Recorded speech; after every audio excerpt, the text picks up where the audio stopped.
दोस्तों kaiju number 8 anime के second part में हमने देखा कि काफ्का को वाइस कैप्टन होशिना ने अपनी टीम में कैडेट के रूप में शामिल कर लिया था। इसके बाद काफ्का और उसकी पूरी टीम ने मिलकर शहर में आए हुए एक बहुत बड़े होंजू और छोटे छोटे काइजू मॉन्स्टर्स को खत्म किया था। और काफ्का के अच्छे काम को देखते हुए वाइस कैप्टन होशिना ने उसे परमानेंट ऑफिसर बना दिया था। दोस्तों अगर आपने इस एनिमे के पिछले 2 पार्ट्स को नहीं देखा है तो उन्हें देखना मत भूलिएगा, आपको जरूर मजा आएगा। अब इस लास्ट पार्ट की शुरुआत होती है और हम होशिना को देखते हैं। वो अभी भी काइजू नंबर 8 यानी कि काफ्का से हुई लड़ाई के बारे में ही सोच रहा था। यहाँ होशिना सोचता है कि आखिर काइजू नंबर 8 इंसानों की तरह फाइट क्यों कर रहा था। वहीं दूसरी तरफ काफ्का भी ये सोच रहा था कि वो हमेशा अपने वाइस कैप्टन होशिना की मदद करेगा। यहाँ काफ्का ये सोच ही रहा था कि तभी आसमान से कुछ फायर वॉल्स डिफेंस फोर्स के बेस पर गिरती हैं, जो देखकर सभी लोग हैरान रह जाते हैं। तभी सबको पता चलता है कि बेस पर काफी सारे काइजूस ने हमला कर दिया है और उनका एस्टिमेट फोर्टिट्यूड 6.5 है। यहाँ किसी को भी समझ नहीं आता कि इतने पावरफुल काइजू ने अचानक से हम पर हमला कैसे कर दिया। यहाँ ये सारे काइजूस अब बेस को तबाह करने लगते हैं। ये देखकर होशिना अपने सभी सोल्जर्स को तैयार होने के लिए बोलता है और कहता है कि हमारी कैप्टन मीना इस वक्त यहाँ बेस में नहीं है, इसलिए हमें ही इस बेस को बचाना होगा।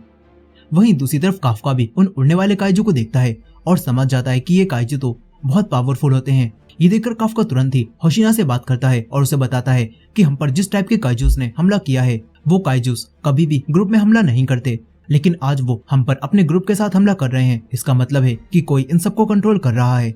ये लोग यहाँ बात कर ही रहे थे कि तब इन सभी काइजूस का लीडर भी होशिना के सामने आ जाता है और वो होशिना से पूछता है कि क्या तुम ही इस बेस पर सबसे पावरफुल इंसान हो।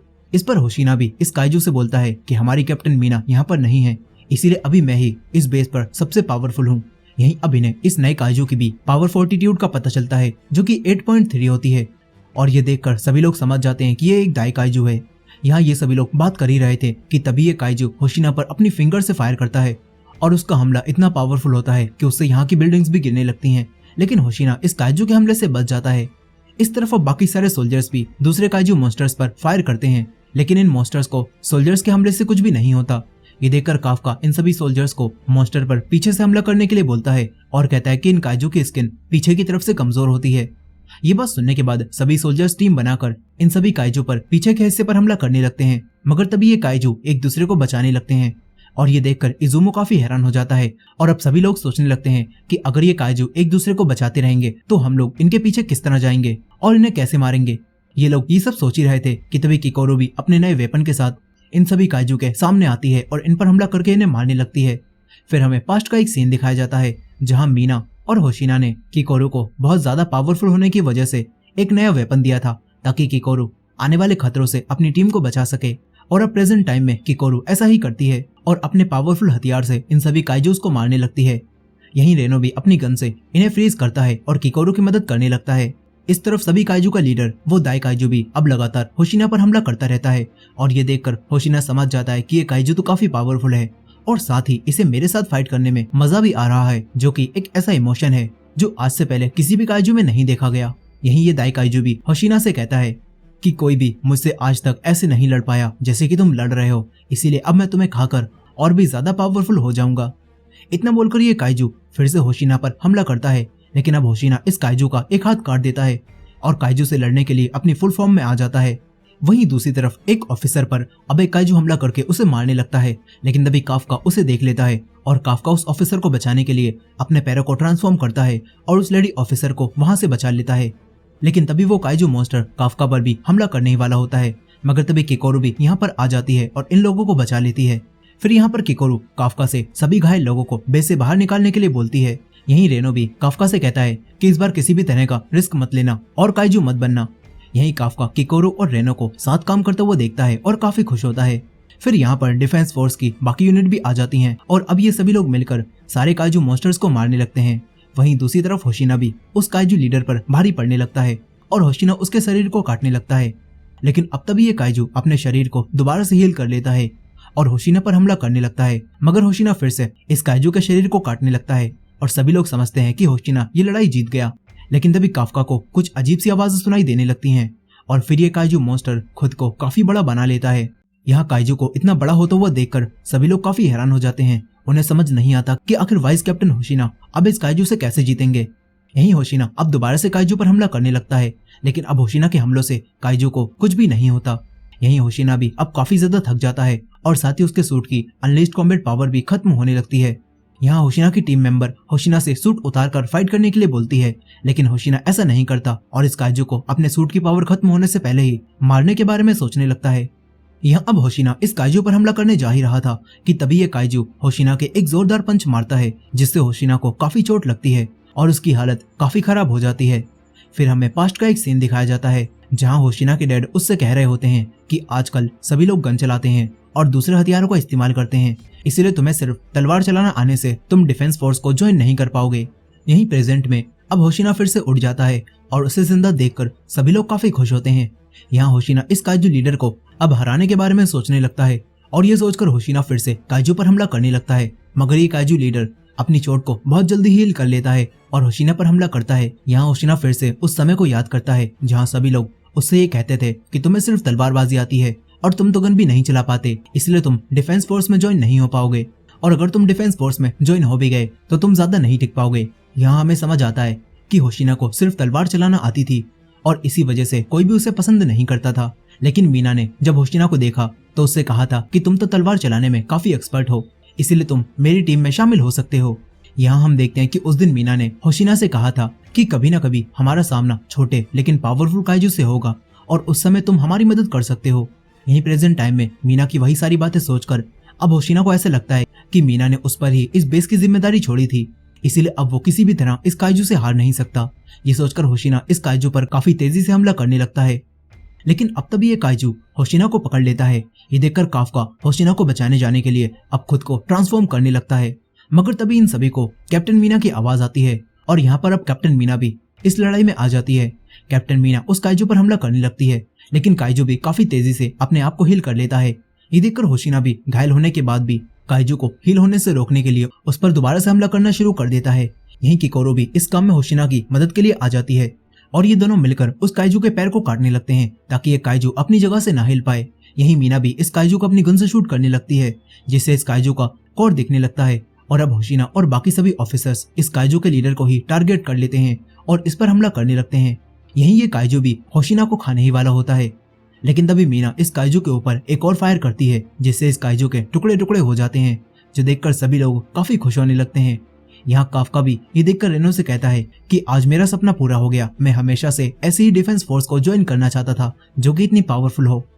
यहाँ ये सभी लोग बात कर ही रहे थे कि तभी इन्हें आसमान में एक बड़ा सा योजू बम दिखाई देता है, जिसके अंदर काफी सारे योजू होते हैं और यहाँ मीना और बाकी सभी को पता चल जाता है कि ये योजू बम बिल्कुल एक न्यूक्लियर बम की तरह है और अगर ये फटा तो बेस के साथ साथ बहुत सारे दूसरे शहरों को भी तबाह कर देगा।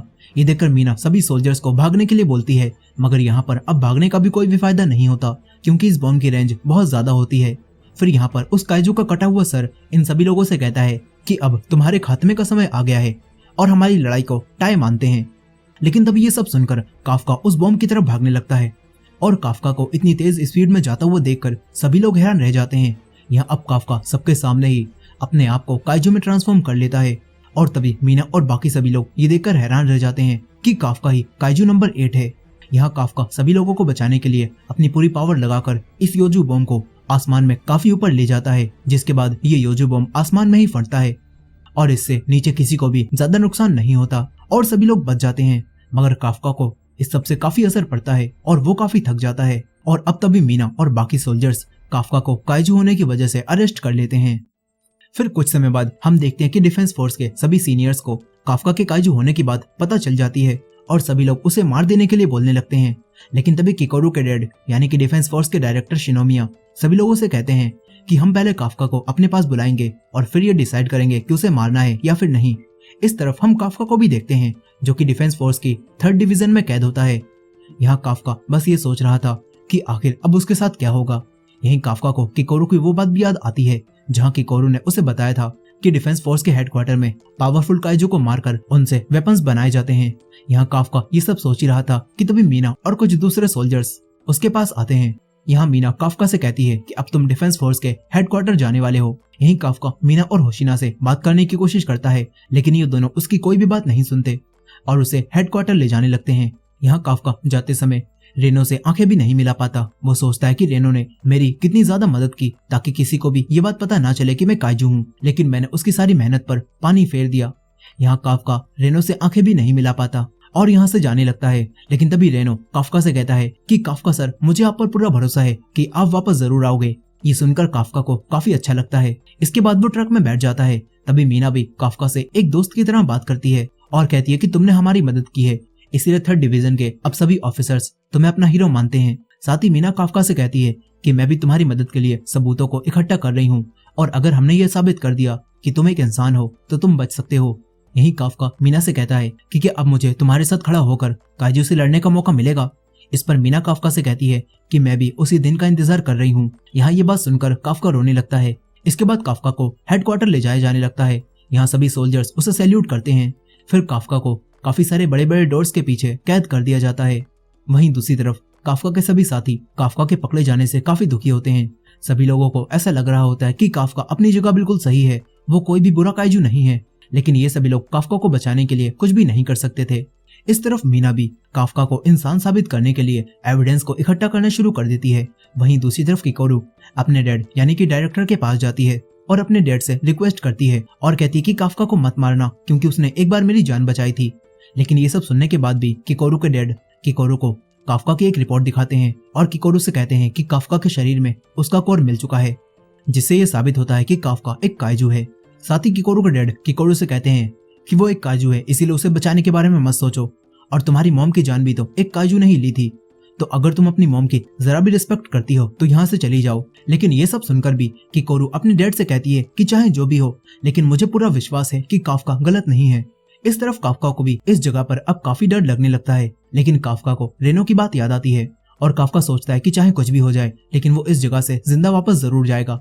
वहीं अब कैप्टन मीना भी रेनो, फुरुहाशी, इजुमु और कागुरागी को दूसरे डिवीजन में ट्रांसफर कर देती है और इन्हें बताती है कि ये जगह अब काफी खतरनाक होती जा रही है और हमारा ऐसा मानना है कि इसी तरह के और हमले भी यहाँ पर हो सकते हैं और यहाँ पर काफी खतरा है, इसलिए तुम जैसे नए ऑफिसर्स को 3rd डिवीजन से किसी और डिवीजन में ट्रांसफर किया जा रहा है ताकि तुम सब अपनी ट्रेनिंग अच्छे से कर पाओ। लेकिन मीना की ये बात सुनकर इजुमु समझ जाता है कि ये सब इसीलिए हो रहा है क्योंकि ये चारों काफका के दोस्त थे और काफका के साथ रहते थे, इसीलिए जानबूझकर इन्हें अलग अलग भेजा जा रहा है ताकि सभी लोगों के अलग अलग डिवीजन में जाने से इन पर नजर रखी जा सके। और यही बात बोलकर इजुमु दूसरी डिवीजन में जाने से मना करने लगता है, लेकिन रेनो दूसरी डिवीजन में जाने के लिए मान जाता है।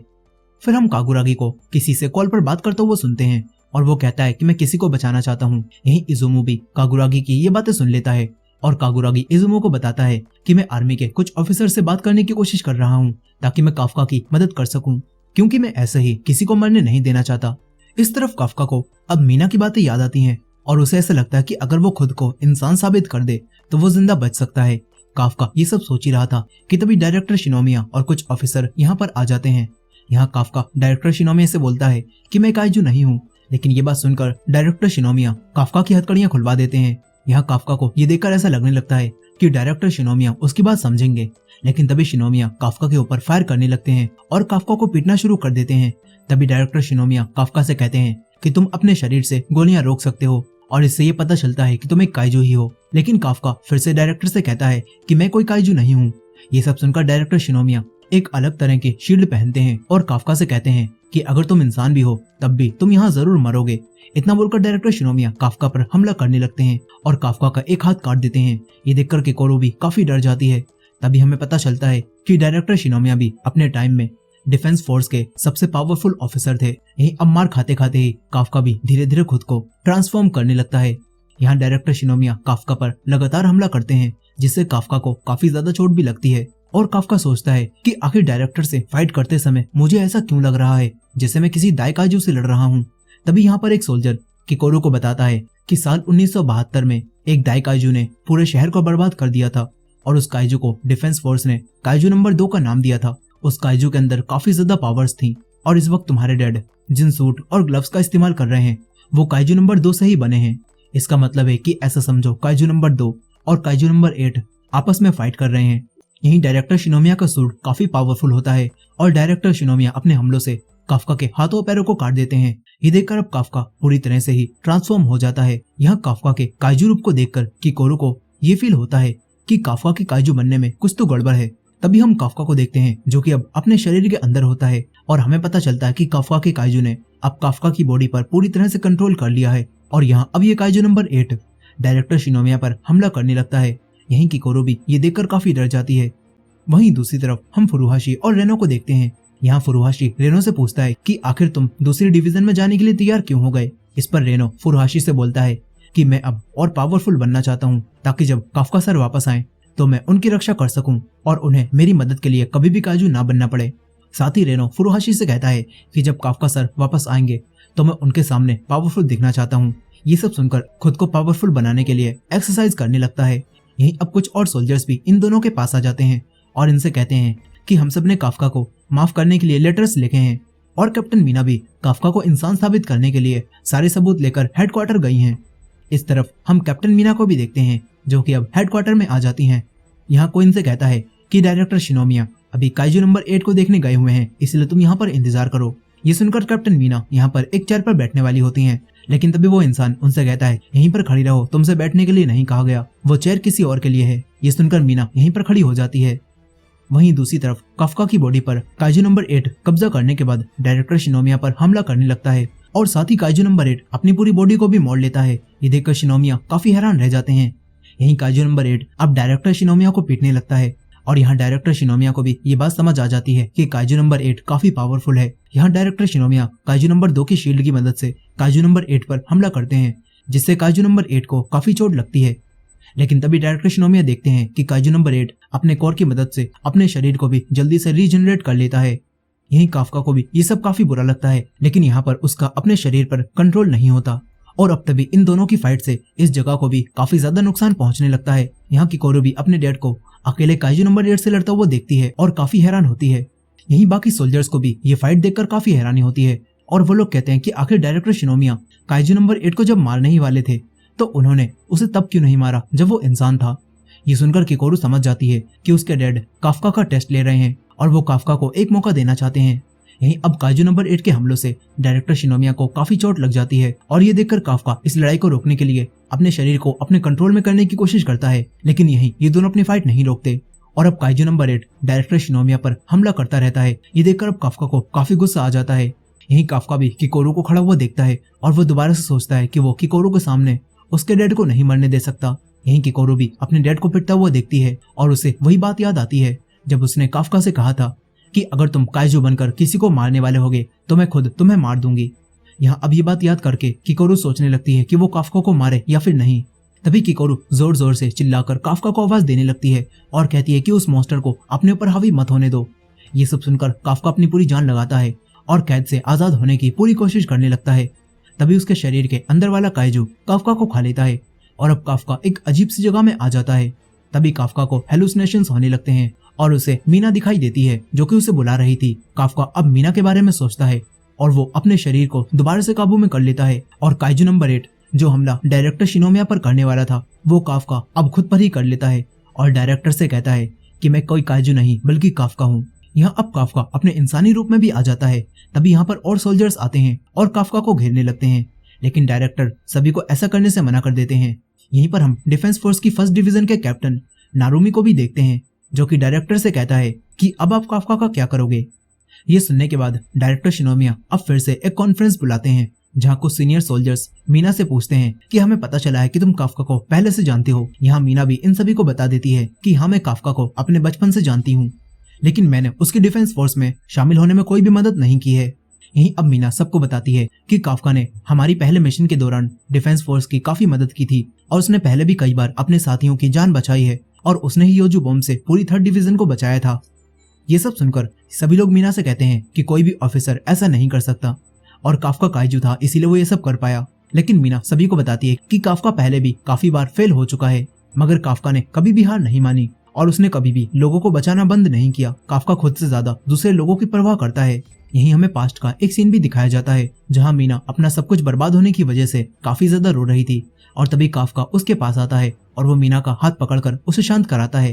यहीं प्रेजेंट टाइम में मीना सभी सीनियर से कहती है कि आप सभी लोगों को काफका का दिल देखकर ही उसका फैसला करना चाहिए और ये सब सुनने के बाद डायरेक्टर शिनोमिया मीना को वापस भेज देते हैं। इसके बाद सभी लोग काफका को खत्म कर देने के लिए बोलने लगते हैं। फिर कुछ समय बाद हम काफका को देखते हैं। वो बेहोशी की हालत में ये सोच रहा था कि मैं चाहे कैसे भी जिंदगी गुजारूं, लेकिन मैं इंसानों की तरह ही मरना चाहता हूँ। तभी काफका को होश आता है और काफका के पास डायरेक्टर शिनोमिया बैठे थे। यहाँ काफका डायरेक्टर शिनोमिया से कहता है कि क्या अब आप मुझे इंसान समझते हो। इस पर डायरेक्टर काफका से कहते हैं कि अगर तुम इंसान होते तो तुम तो अब तक मर चुके होते, और इसी चीज से हमें पता चल जाता है कि तुम एक काइजू ही हो। लेकिन तुमसे हमें कोई खतरा है या फिर नहीं, ये फैसला हम बाद में करेंगे। और तभी हमें पता चलता है कि कॉन्फ्रेंस के दौरान डायरेक्टर ने काफका को मारकर उसकी बॉडी से हथियार बनाने से साफ मना कर दिया था और सभी लोगों से कहा था कि हम काफका को अपने साथ मिलाकर दूसरे काइजूस के खिलाफ इस्तेमाल कर सकते हैं। लेकिन यहाँ पर डायरेक्टर शिनोमिया की इस बात से सभी लोग काफी हैरान हुए थे और कोई भी डायरेक्टर का साथ देने के लिए राजी नहीं था। यहाँ सभी लोगों ने डायरेक्टर शिनोमिया से कहा था कि हम काफका को अपने साथ मिलाकर दूसरे काइजू के खिलाफ लड़ाई में इस्तेमाल कैसे करेंगे, और आज से पहले ऐसा कभी भी नहीं हुआ। लेकिन यहाँ पर डायरेक्टर शिनोमिया इन सभी लोगों से कहते हैं कि 10 साल पहले काइजू नंबर 6 के हमलों में 200 से ज्यादा सोल्जर्स मर गए थे और उसी में मेरी वाइफ भी मरी थी, और आगे अब कभी भी ऐसा ना हो, इसीलिए हमें काइजू नंबर 8 जैसे पावरफुल काइजू को अपनी टीम में शामिल करना ही होगा। यही अब प्रेजेंट टाइम में डायरेक्टर शिनोमिया काफका से कहते हैं कि अगर तुम्हें जिंदा रहना है तो अब तुम्हें और मेहनत करनी होगी और खुद ही ये साबित करना होगा कि तुम डिफेंस फोर्स का हिस्सा बनने के लायक हो। इस पर अब काफका भी डायरेक्टर शिनोमिया की बात मान लेता है। फिर कुछ समय बाद हम मीना और बाकी सभी को देखते हैं। उन सभी को मैसेज मिलते हैं और उन्हें पता चल जाता है कि काफका जिंदा बच गया है और अब वो उन्हीं के साथ काम करेगा। ये बात जानकर सभी लोग काफी खुश होते हैं। यहाँ रेनो भी ये सब देखता है और कहता है कि मुझे तो काफका सर पर भरोसा था कि वो जिंदा जरूर बचेंगे। यहाँ होशिना को भी ये बात पता चलती है और वो अपने सोल्जर से कहता है कि ये सब तो बस शुरुआत है। अब अगर काफका के काइजू होने की बात फोर्स से बाहर गई और लोगों को ये पता चल गया कि कोई इंसान भी काइजू हो सकता है, तो सभी लोगों पर मुसीबत आ जाएगी और सभी लोग सोचने लगेंगे कि कहीं उनके बराबर में खड़ा इंसान कोई काइजू तो नहीं हो सकता। इसी वजह से अब काफका को खुद को साबित करने में और भी मेहनत करनी होगी। यही काफका भी अब बेसब्री से मीना के साथ काम करने का इंतजार करने लगता है। फिर हम उसी काइजू यानी कि काइजू नंबर 9 को देखते हैं जो कि काफका से बचकर भाग गया था। यहीं पर हम कुछ लोगों को भी देखते हैं जो कि चेस खेल रहे थे और तभी वो लोग कहते हैं कि एक नए प्लेयर ने कुछ दिनों पहले ही चेस खेलना शुरू किया है और वो बहुत जल्दी ही टॉप पर आ गया है। यहाँ हम देखते हैं कि वो प्लेयर कोई और नहीं बल्कि वही काइजू नंबर 9 होता है, जो कि एक बार में कई लोगों के साथ चेस खेल रहा होता है और वो ह्यूमन इंटेलिजेंस को समझ रहा था। यहीं पर हम काइजू नंबर 9 जैसे एक दूसरे काइजू को भी देखते हैं जो कि अपने साथी से कहता है कि अब मैंने ह्यूमन इंटेलिजेंस को अच्छे से समझ लिया है और अब हम साथ मिलकर काफका और डिफेंस फोर्स पर हमला कर सकते हैं। और इसी एंडिंग के साथ काइजू नंबर 8 एनिमे का सीजन 1 यहीं पर खत्म हो जाता है। दोस्तों, ये थी काइजू नंबर 8 के सीजन 1 की फुल स्टोरी। आई होप कि आपको ये स्टोरी पसंद आई होगी। खैर, इसका सीजन 2 अभी नहीं आया है, मगर जब भी इसका सीजन 2 आएगा तो उसे देखने के लिए हमारे चैनल को सब्सक्राइब करना मत भूलिएगा। और ये वीडियो पसंद आई हो तो वीडियो को लाइक भी जरूर कीजिएगा। मिलते हैं नेक्स्ट एनिमे में।